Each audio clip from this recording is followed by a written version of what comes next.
Welcome back. Outside Minds podcast. Because you've already seen too much, bro. They only added it so it could be like a ritual.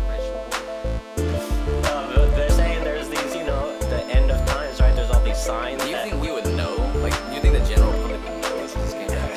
Take a picture for $5. You have a purpose in life, and if you don't fulfill it, you will come back until you fulfill it. Welcome back to another episode of the Outside Minds podcast. I'm your host and creator, Stilo Free. This is the other host and creator, .420. And we got a special guest from TikTok today. We're going to talk quantum physics and consciousness. We're going to make sure the average listener can understand what we're talking about. We got this guy I met from TikTok. He's an excellent content creator. His name is Alex. He's also known as Mr. Metaphysical. Can you go ahead and just tell him a little bit about yourself and where they could find you? Yeah, it's Metaphysical Mr. Master on TikTok. I got the rest of my links at the top of my page. Yep. For sure. I talk about stuff like quantum physics, a whole bunch of stuff. Hell yeah. That's what's up. So I noticed you got a good following on a TikTok, but I noticed there's a few subjects that people get touchy on. In particular, the double slit experiment, and when you mention consciousness. And also, whenever I talk about CERN, I get a bunch of people that are just up in arms about it. You know what I mean? Can you talk about that a little bit? Yeah, man. It's kind of crazy because out of all the topics I address, quantum physics has to be the most contentious, where everybody wants to get involved and argue about something. But and also CERN. Well, CERN has to do with quantum physics as well. But yeah, CERN, they think they might be creating little black holes over there. I don't know. Nice. Oh yeah. So I notice when I get into this kind of subject, and when I had my spiritual awakening, I kind of had this insight to where I was able to grasp the subject of relativity by Einstein. I was like, oh my God. And it was right before I had my Kundalini awakening. But my question to you was going to be, how did you get into this? Were you always interested in it, or was it a spiritual or psychedelic experience that got you into it, that made you understand it on a higher level or anything like that? Can you explain it? Yeah. So kind of a mixture of all that, right? Okay. So like about 10 years ago, my dad passed away. He took his own life, not to get dark or anything, but he left a note. It said, energy never ceases to exist, it only changes forms, right? Wow. And that straight sent me down the rabbit hole. Yeah. Okay. And so for the last 10 years, I've just been studying, trying to figure out, what did he even mean by that kind of stuff. Okay. So I've gone down just about every rabbit hole, and yes, about the psychic. Okay. Nice. Hell yeah. That helps. Yes, really does. That's what got me into my sort of the spiritual side and just the different thinking of things. It just makes you realize that there's layers to this reality. Yeah. You know what I mean? And if the five senses that you see are what's presented to you as your reality, and you get taken a veil that's lifted off, and you see that there's more than those five senses that are at play here, then you understand that there's something bigger. And then when you start to understand the concepts in quantum physics and the stuff that you talk about, you understand okay, it all kind of connects in a weird kind of way. And not only that, but it also connects in a spiritual sense as well. Have you read the book, The Kybalion, and have you heard the Hermetic Principles? No, I've heard of it. I haven't actually read it. Yeah, you talk about Hermetic. Yeah. Yeah, I was gonna ask you if you ever read about the concept of the principle of mentalism, because that's basically the idea that reality itself is a projection from the mind. Yeah. You know what I mean? Yeah. And physical reality is something that emanates from the mental. You know what I mean? And I feel like that's kind of where the disconnect happens, where a lot of the, the people who are in the physical science community, they're looking for some hard proof, subjective hard proof in the physical reality. But if it all emanates from the physical, didn't you say that there's some proof now that reality is subjective?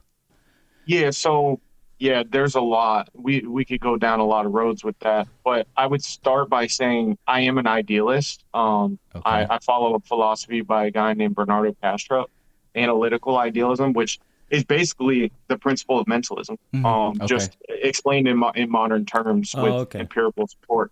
Is it almost I always like to explain it to people, when they say, if a tree falls in the woods, if no one's around to hear it, does it really make a sound, or does it even happen? You know what I Yeah. mean? It's a complicated question because does a tree itself count as an observer, right? A tree, Yes. I think there's something it's like to be a tree, right? Okay. And so I think it does Well, make a sound. trees are living, right? Yeah, that's true. Yeah, they're biological. So. Yeah.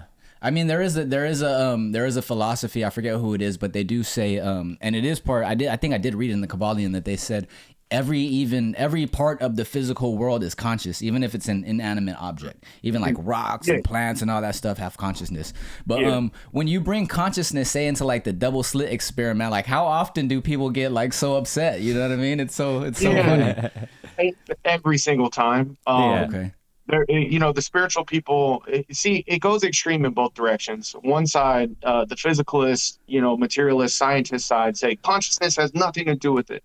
And then the spiritual side says consciousness has everything to do with it. Yeah. And like always, I'm pretty much dead in the middle, so both people get mad at me. Yeah. But, Yeah. basically, it is interaction, but interaction is measurement, is observation. They can't be separated from each other. Okay. So what like wow, my brain just took a physicist would say is that no, it's not conscious interaction. What it is we put down a particle detector. And yes, that's true. But the particle detector is entangled with the observer and it's inseparable. Okay. I am a part of the same system mathematically as that particle detector. So my system, in some sense, is interacting with the system that we're trying to measure. Right? Okay. I'm not separate from the particle detector mathematically. Yeah. We're the same They're thing. the same. Does that make sense? Yeah. So let's break it down for our listeners, because like I said, we don't want to nerd out and just have a whole episode that they're not gonna understand. Yeah. So let's explain it to them. Like basically, what's going on in this experiment is imagine that we're shooting paintballs through a window, right? So you're shooting paintballs through a window, and what you expect to see is that the paintballs are going to go, and they're going to go in the formation of the window. But what happens is basically when you just, let's say you leave the paintball gun shooting and shooting and shooting, and what happens is it starts to form this pattern as it's like, oh, the paintball could go here, the paintball could go here, the paintball could go here. And then when you put a camera to see why is the paintball acting like that, it starts shooting like you expect it to. So the whole thing is, the act of observing and putting the camera in front of the paintball is going to change the absolute way it goes because you're looking at it. Yep. So a lot of people argue that consciousness is involved, but a lot of people argue that it's not involved. You know what I mean? And you say you're on the fence about it, right? Well, I'm not really on the fence.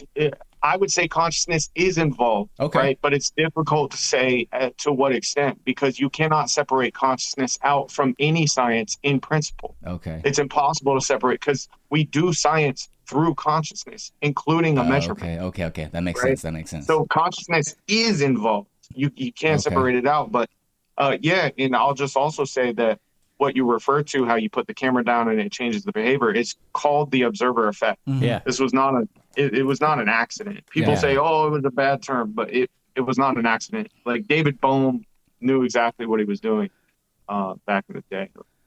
So with People that think he made a mistake. With that being said, what it seems to suggest, or what I believe, is that, they have what's called superposition, and something exists in all states until you put a conscious awareness to it. And that brings us to Schrodinger, right? Can you break down for our listeners what Schrodinger's cat is?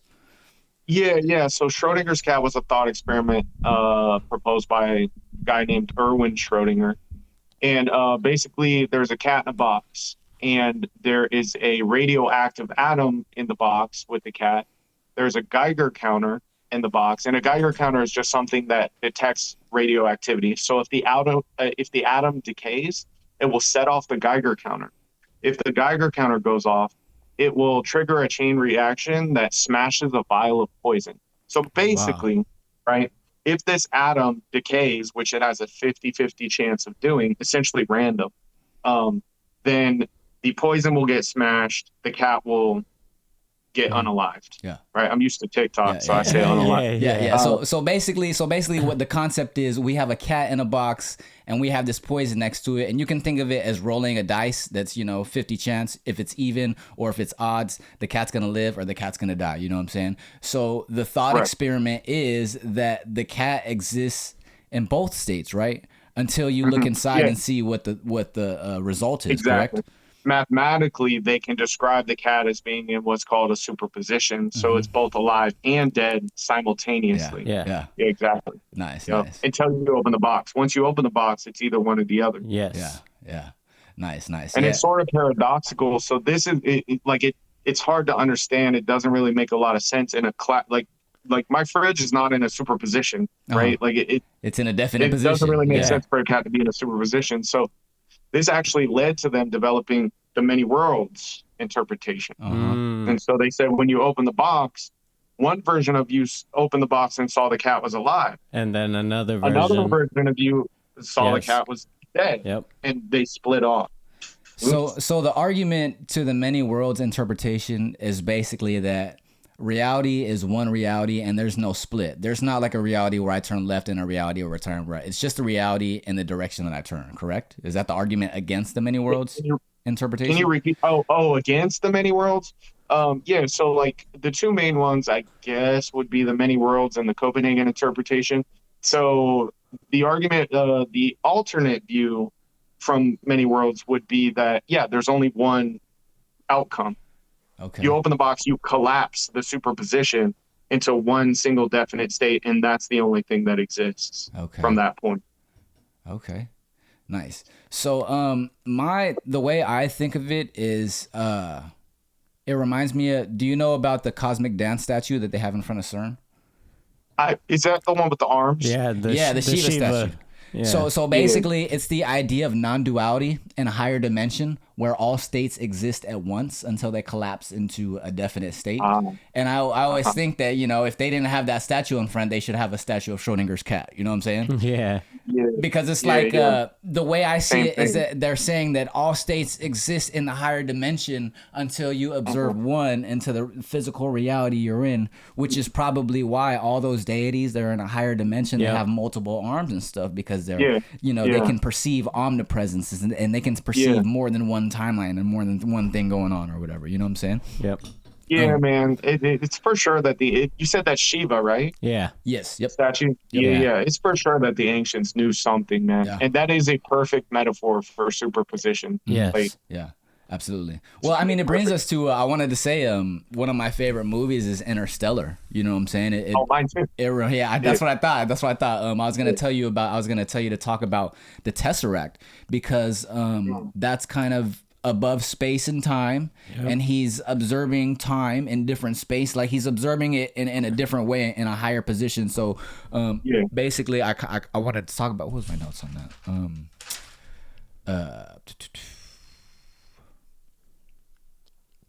Damn, I forgot what I was gonna say about that.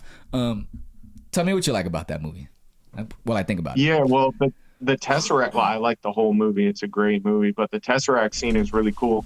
And actually, the way they portrayed it is pretty much the best you can do. As far as like 5D, we can't really conceptualize 5D. Like real So time. that's what I was gonna say. Okay, so my idea about the Tesseract in Interstellar is that a lot of people say time is like the fourth dimension, but I think time is our way to observe the fourth dimension. Because like I said, if you're in the higher dimension and all states exist at once and you can kind of view them like how he was viewing them in the Tesseract, you know what I mean? Like that's kind of just a way we can observe the fourth dimension. We can only observe it one by one by one by one. And I was also going to ask you, have you seen the movie Flatland?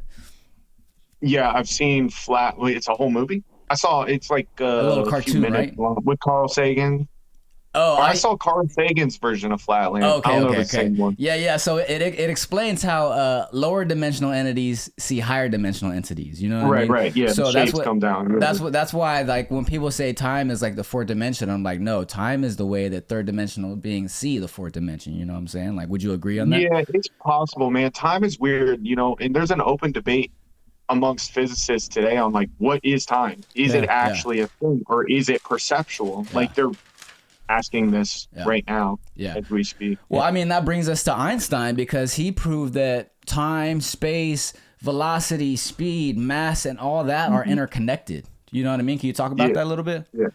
Yeah. Well, I mean, falling into a black hole is the same thing as saying falling to the end of time, literally, Oh, okay, that makes sense. That makes sense because there's infinite because of the high gravity. gravity. So basically, if I'm basically to all the listeners to get it, if I'm in a black hole and I'm doing this, it'll feel like I'm doing this. It'll feel like I'm doing that to me. But to you guys could go millions and millions and millions and millions of years, and then you'll see me, and I just look like this, moving super infinitely slow, infinitely slow. But to you guys, millions and millions and millions of years, and then you look into me into that black hole, and I'm right there. And the coolest thing about Interstellar is that he goes into space and he tells his daughter, "Hey, when I come back, we might be the same age." Yeah. And then when they finally meet again, she's older than him. She's you older. know what I'm saying? Yep. Yeah. And that's another example. Like if I'm watching you fall into a black hole, the reason it works like that is because time is relative, right? So the time that you perceive is slower than what I perceive depending on my POV. So if I'm far away, time is, but you don't doesn't feel it. feel like a difference to you. Yeah. It just feels like time it's is the moving. relativity. Yep. Exactly. But I see you just freeze on what's called the event horizon. You would just, like you said, just be a frozen picture. Yeah. So That's why I wanted to talk about Einstein, because that goes into E equals MC squared, and then we had the little chat about how there's no way that mass could ever turn into light. Can you talk about that? Mm-hmm. Well, no. So there's no way that mass could ever, anything with mass can't reach the speed of light. That's right. The momentum and energy increases exponentially as they go up. But you can turn mass into light in some sense. Yeah. Through like nuclear processes and you things need like that. a bunch of energy, right? Yeah, a bunch of energy. Hey, unless you're the Flash, right? Unless you're the Flash and you can go faster than the speed of light, and then you go backwards in time. Yeah, and you notice in the Flash, whenever he's going really fast, everyone else is in slow motion. That's how it would work in real life too. Yep. Yeah. So if you're moving at the speed of light, it works the same way as gravity. If you're moving close to the speed of light, time is moving slower for you relative to anyone else. So everyone's going to look like they're doing slow motion. Yeah. If you're going really fast. Yeah, that we were discussing it on TikTok. That also gets into Walter Russell, right? Because Walter Russell was kind of on the same tip that Einstein was, but what he was saying is that matter is light, but it's basically matter is slowed down by thought, right? Can you talk about that? Yeah, so I'll admit I don't know a lot about Walter Russell. I know he was like a mystic. They called him the sleeping prophet. No, that's someone else. That's Edgar Casey. Walter Russell, he came up with that periodic table, the spiral periodic table. Yeah. I don't know exactly what he meant by that exact quote, but there is a guy named David Bohm who was a physicist who said something very similar. He said matter is frozen light. Okay. So you can think of it as being, I can interpret Walter Russell's quote that you just said as kind of saying observation collapses wave function. Yep. Potentially, maybe this is what he was saying. Yeah. And slows down light to such a degree that it's manifests as properties of matter. Yeah. In some sense. Yeah. Well, because I was thinking about it the other day too, and that because like you said, at the speed of light, there's no mass. And I asked ChatGPT, I was like, does that mean that if you were to reach the speed of light, you'd be above space time? And it said, yeah. So I was like, okay, if you think about it in a metaphysical sense, if you have like a Kundalini awakening or something like that, and you get your consciousness to vibrate so fast at the speed of light, you're above space and time. And not only that, but you're experiencing all the information of the universe at once. And that's kind of what it feels like. You know what I'm saying? So I kind of think they were kind of on that kind of tip. There's a lot of like scientists and thinkers and philosophists that were like into like mysticism and stuff like that. You know what I mean? Like, one of my favorite guys to read up on is Da Vinci. You know what I mean? Are there any guys in history that you like to read up on a lot, or that kind of gave you a lot of insight as to like how everything works and whatnot? Yeah. I like a lot of the old school physicists, like David Bohm. I keep quoting. He saw everything as like interconnected, not everything as separate, like we do now. You guys are breaking up a little bit. But anyways, back to it. What's it called? I was just going to say, a lot of people don't realize that a lot of these foundational physicists that came up with quantum mechanics, like Schrodinger, the guy who invented that thought experiment, and people like David Bohm, like Schrodinger said, the total number of minds in the universe is one. Yeah. Okay. Wow. Yeah. A physicist Yeah. Like one of the physicists that invented quantum mechanics Yeah. said the total number of minds in the universe is one. Yeah. And but today it's like a woo-woo viewpoint. Of course. I don't know. I've done DMT quite a lot. So like That's what everyone comes when you do mushrooms. When I do DMT, I've broke through plenty of times, and time does not exist, you know, in the way we perceive it out here, and it, you know, it just lets you look at the world different. You question things different. Speaking of psychedelics, Absolutely. did you say you've done psychedelics before? Yeah, for sure. You got any experiences you want to talk about? Is there any? Are there any same trips you thing, had? oneness. Okay. Yeah. I was gonna ask you if there are there because of all the knowledge you have now of like quantum mechanics and how reality works or whatever. Are there any trips you have where you're just like, oh my god, like this is so profound, like it's being shown to me. You know what I mean? I definitely have nothing that I can like adamantly describe like right at this moment, but it's kind of I mean, I've been kind of toying around with that since I was pretty young, so it's been a long time coming. But oneness is one of those things that always shows up, and I always remember. I'm like, oh yeah, we're all the same. Oneness and love, like to me, it's like a connected love that everybody should have. Like love one another, and we're all connected. Absolutely. Yeah, we're all literally the same thing. Yeah. And the distinction between me and you is negligible. It's an illusion. Yeah, exactly. Yeah. So you, like I said, you got a lot of followers on TikTok, and there's like a lot of subjects that people get uptight about. What can you talk about that a little bit? Are there any in particular that any videos you've done recently where people are like in an uproar about? Yeah, man. I have like a small, tiny little beef with Dr. Blitz. He's got a lot more followers than me. I don't have a lot of followers. Hey, let's ride on him though. Let's ride on him. What's going on, man? Well, because it's that consciousness question, right? Okay. So Dr. Blitz comes from a very particular worldview. He's atheistic. He's angry. He's okay. like, That you know what I'm makes sense. saying? It's just like, you know, wants sit back to and drop a take tab the or mystical something. out of it. Yeah. It's like sit back What'd and you take say? a tab or something.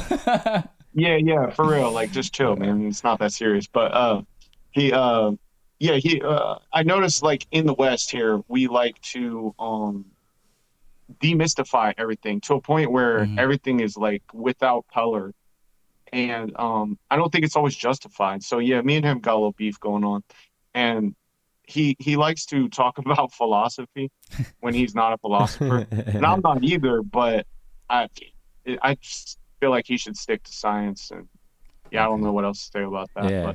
But I think I proved my point that you cannot separate out consciousness from the double slit experiment or any other experiment. For sure. What about block universe theory? Do you believe that if you were able to somehow, let's say, freeze time and travel further enough into the distance, you would end up in the same universe but in a different time? In the same universe in a different time? Yeah, I don't know, because I don't even know what time is. Okay. You know what I mean? Yeah. Like I don't see any reason to disagree with block universe, because time is inherently linked with space. But it's hard to conceptualize that question for me. Okay. What do you think? I think so. The way I like to describe it is that think of it like Harry Potter, right? You have a book of Harry Potter. His consciousness exists within those pages, you know what I mean? But like I said, like we're 3D beings, we can only experience one moment at a time, just like he would probably only be able to experience one page at a time. Yet the whole book exists. You know what I mean? So each moment exists as a physical space, you know what I mean? So the way I would describe it is that our consciousness is like a choose your own adventure comic book, and instead of it being a set paid amount of pages or whatever, it's infinite pages. Skip a page. It's infinite pages that we can choose from, but the page that we experience is the one that we choose to observe, which brings us back to superposition and all states existing at once until you observe one. You know what I'm saying? Yeah, I could get down with that interpretation. It's kind of like, I guess I'm trying to think in terms of a tesseract, like from Interstellar. Yeah. I can see that as something that's conceivable.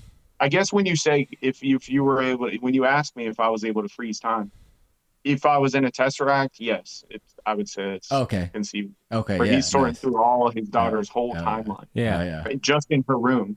So he's Yeah. like in the same place in space, but he can sort through time. Oh, I So want it's to pretty talk about the scene on the bookshelf where he realizes in the Tesseract when he pushes. that he's like, "Oh, it was me." Yeah. Yeah. You know what I mean? And Yeah. that kind of explains retrocausality a little bit. Can you talk about Yeah. retrocausality? Yeah, we could talk about retrocausality. This is another point of contention. This is what everybody likes to argue about. Quantum physics does not say this or whatever. But yeah, I guess the point of that scene was to say the only way he could communicate was through gravity. That was a force that he could use I to forgot about that. pass that dimensional boundary or whatever. But yeah, there is some stuff in quantum mechanics. I like to, instead of thinking of it as retrocausality, think of it as everything's existing all at once Mm-hmm. already. And so it's one giant thing, but it looks like retrocausality from our POV. Right. So there's Okay, experiments. Yeah. I don't know if you want to get into the technical details or not. Is that but- like everything everywhere all Yeah, at yeah, once? like you just said. Yeah. Yeah. So Yeah. basically, you have to think of it as time not being linear, right? Yeah, Exactly. exactly. So it's not that- as if you're like a ghost, like tapping yourself on the shoulder. You know what I mean? Something like that. So it's not that the future affects the past. It's that it all exists already. Already, there's different paths. Yeah, something like that. Yeah, hell yeah. But Fuck there's yeah, man. experiments in quantum physics that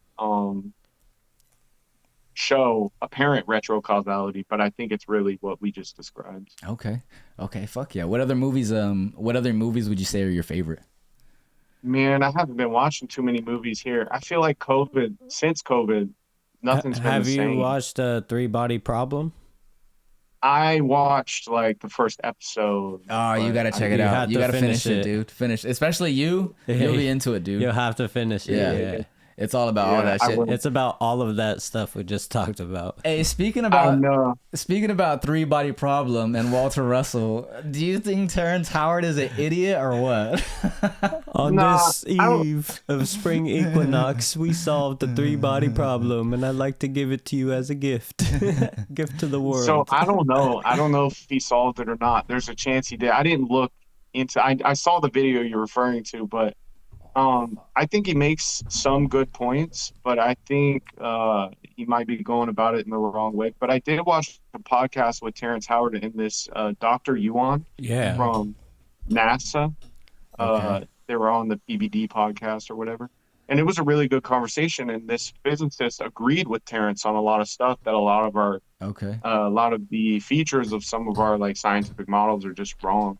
Well, So, like- I think he's a limited hangout because Yeah, you know, we talk exactly. about Walter Russell and we talked about how consciousness and we talked about, you know, matter and energy and stuff like that. And I think they put him there to kind of make it so that if someone like us are figuring out like, oh, Walter Russell is a piece of the puzzle, they're gonna be like, oh, he's talking about the same shit that Terrence Howard was. You know what I mean? Because when he was on Joe Rogan or whenever he's talking or whatever, I'll kind of listen to him and he'll say something, but he won't really explain how he gets there. He's just saying stuff. You know what I mean? Yep. So I'm just like, if he's just throwing keywords out there to just try to confuse the public and shit, but he's not really So explaining you it. think then- he's like Well, controlled opposition? That's what I think. didn't they point out that he made up a number just to solve a fucking problem or something No, like that? he fucking thinks 1 × 1 = 2. Yeah, but And his reasoning for 1 × 1 = 2 is that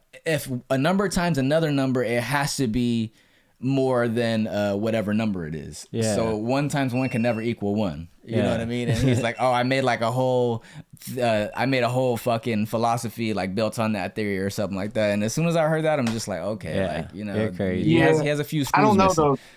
There's something to it because I think his deeper point was, I'm not going to say that he's correct or anything, but his deeper point was that that's not how nature behaves, right? So Okay. if I have a ball and a ball, right. then I have 2 balls. Yeah. Show me 1 × 1 in nature. And then people will say, oh, you just don't understand multiplication. So it's a complicated question, but you Okay. might be right. He might be controlled opposition. I haven't really thought about it. Yeah. in Well, that because he lens. also, when he does the square root of 2 problem, I don't know if you ever seen that. Like I can poke holes on it and I can tell you why he's getting the answers that he's getting. But that's a whole nother story or whatever. Yeah. That is a whole nother story, because that is a weird problem, though. Well, because also I think that the flower of life is a big piece of the puzzle and connecting like the whole nature of reality and how it all connects together. And I want to listen to him because he brings that whole side of it into the picture. But if he can't really complete the idea, then it makes me think like he's put there to make people like us discredited. You know what I mean? Yeah, it's possible. You know, he is from Hollywood. Well, you guys are from Hollywood too. You guys might be controlled. But you know, the CIA always, they've always used media. Yeah, hell yeah, stuff. hell yeah, fuck yeah, fuck For yeah. sure. Well, we are running out of time. It was amazing to have you on, bro. Thank you so much. I will we'll go ahead and link up and talk about it. But is there anything else that you want to leave to the general public, to our listeners, or anything like that? At the end of the day, life advice, anything like that. At the end of the day, we're all just one thing, looking like we're doing different shit. That's it. That's it, man. That's it. We're glad to have you on. It was great. You know, have you back on some other time. Something else pops off. Yeah. Oh, yeah, dude.